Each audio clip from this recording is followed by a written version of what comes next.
हाय दोस्तों, कैसे हैं आप सभी। मैं डॉक्टर आनंद व्यास फिर से अपने यूट्यूब चैनल पर आप सभी का स्वागत कर रहा हूं और आशा कर रहा हूं सभी ठीक है, मस्त हैं, एंजॉय कर रहे हैं। क्रॉस कल्चर मैनेजमेंट का अपना सब्जेक्ट चल रहा है। थर्ड मोस्ट इंपॉर्टेंट क्वेश्चन पे मैं आ गया हूं। अंतिम प्रहार की बहुत ही इंटरेस्टिंग सीरीज चल रही है और बहुत बहुत बधाइयाँ जिनका सेल्स एंड रिटेल का आज एग्जाम था, काफ़ी अच्छे ढंग से अंतिम प्रहार हिट हुआ। आईबी का जिनका भी अब पेपर है वो बिल्कुल अब कमर कस लें, कल एग्जाम है और अच्छे से इसकी तैयारी करें।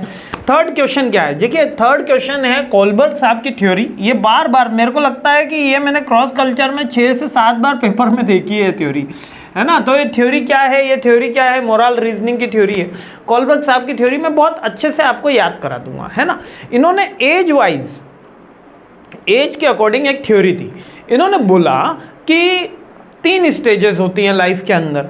फर्स्ट स्टेज में जो बच्चा है वो ओबे करता है, जो आप बोल देते हो वो सही मान लेता है। सेकंड स्टेज में जब उसके अंदर समझ आ जाती है तब वो चीज़ें वो करने लग जाता है जो उसकी नज़र में सोसाइटी के लिए अच्छी हैं या गलत हैं, यानी कि जिससे उसको प्रेज मिलेगा, जिससे उसका रिकॉग्निशन होगा, वो करने लग जाता है। थर्ड स्टेज में उसको पता चलता है कि चीज़ें अगर गलत भी हों तो उनको रेक्टिफाई किया जा सकता है। यहाँ उसमें लॉजिकल रीजनिंग जो होती है दिमाग की वो विकसित हो गई होती है और यहाँ पर वो यूनिवर्सल इथिक्स के ऊपर भी बात करने लग जाता है। इन्होंने ये कहा है कि जैसे जैसे अपब्रिंगिंग होती है वैसे वैसे इंसान की मोरालिटी, जो इंसान के मॉरल रीजनिंग है, वो बदलती चली जाती है। आज जो चीज़ बच्चों के लिए सही है हो सकता है बड़े होके वही चीज़ गलत हो।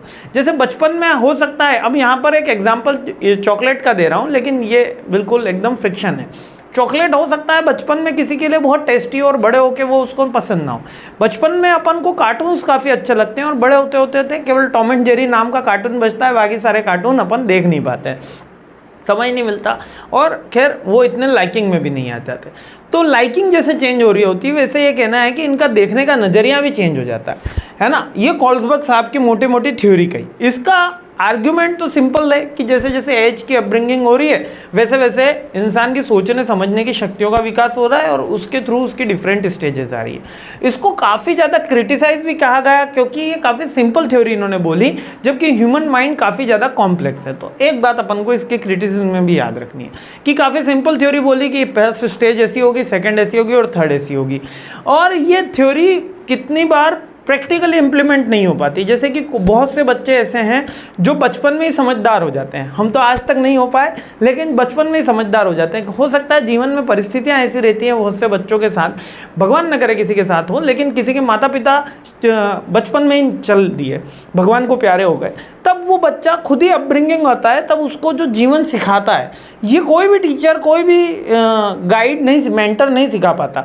लेकिन जब वो चीज़ें सिखा रहा है तो वो पहले ही सही और गलत का ध्यान हो गया, पहले ही उसको लॉस पता चल गए और उसकी अपब्रिंगिंग ऐसी कंडीशन में हुई कि वो बहुत सी चीज़ें अपनी अर्ली अर्दर एज सीख गया, है ना। Getting my point. तो यहाँ पर कोलबर्ग साहब की थ्योरी जो होती है वो फेल्ड हो जाती है। तो अब अपन पहले इसकी स्टेजेस की बात कर लेते हैं। अब ये लॉरेंस कोलबर्ग, इनका पूरा नाम है, मोरल डेवलपमेंट की इन्होंने थ्योरी दी है ना। और इन्होंने कहा है कि people moral reasoning changes over the time, यानी कि मोरल रीजनिंग जो है वो एक बार समय के साथ चेंज होती रहती है।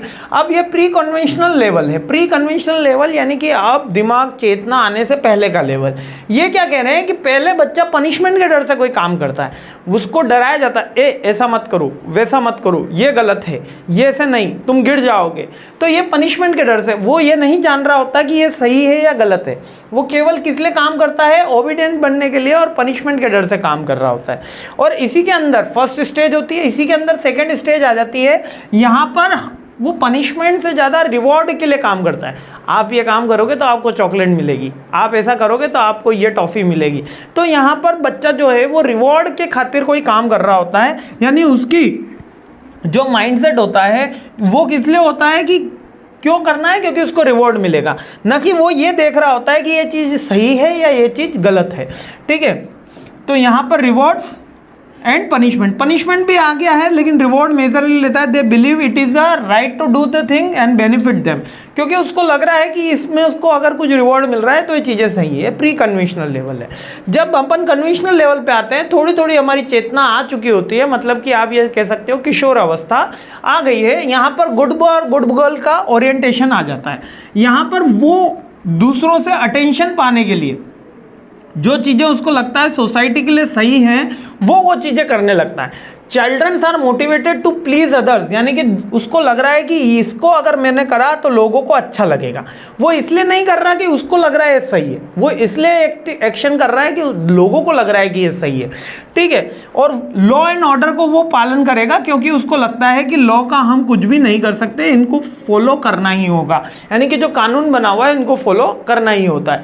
अब पोस्ट कन्वेंशनल लेवल पे जब बच्चा जाता है तो सोशल कॉन्ट्रैक्ट में आता है। सोशल कॉन्ट्रैक्ट के अंदर वो ये समझता है कि अगर कानून गलत है, अगर दहेज प्रथा गलत है तो इसको बदला जाना चाहिए, इसको विरोध होना चाहिए, बाल विवाह गलत है तो इसका विरोध होना चाहिए। तो ये सोशल कॉन्ट्रैक्ट के में आ जाता है और यहाँ पर उसका एक यूनिवर्सल इथिक्स जागृत हो जाता है, यूनिवर्सल इथिक्स प्रिंसिपल्स उसके डेवलप्ड हो जाते हैं, जिसमें वो ये कहता है कि हम किसी भी कास्ट, किसी भी कल्चर, किसी भी सोसाइटी को बिलीव करते हो, हम किसी भी रीजन में रहते हो, लेकिन ये बातें तो सही होगी जैसे कि स्पीकिंग ट्रूथ, हमें हमेशा सच बोलना चाहिए, ठीक है।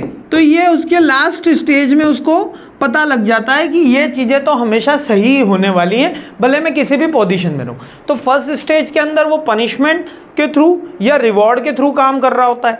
सेकंड स्टेज में वो दूसरों को प्लीज करने के लिए लॉ के अंडर में काम कर रहा होता है। और थर्ड स्टेज में जब वो कन्वेंशनल पोस्ट कन्वेंशनल लेवल में आता है तब वो काम कर रहा होता है जो वास्तविकता में सही है, और या अगर कोई काम गलत है, लॉ गलत है, तो वो उसको बदलने के भी कोशिश करता है। और यहाँ पर यूनिवर्सल इथिक्स का फॉलो करने का डेवलप हो जाता है। इसी को कोलबर्ग साहब की थ्योरी कहा गया। और ये कोलबर्ग साहब की थ्योरी जो थी क्रिटिसाइज करी गई बहुत सारे ऑथर्स के द्वारा। क्यों? क्योंकि काफ़ी सिंपल थ्योरी इन्होंने बनाई थी, कॉम्प्लेक्सिटी इसके अंदर अंडरस्टैंड नहीं करी गई थी। Theory remains an important contribution of the study.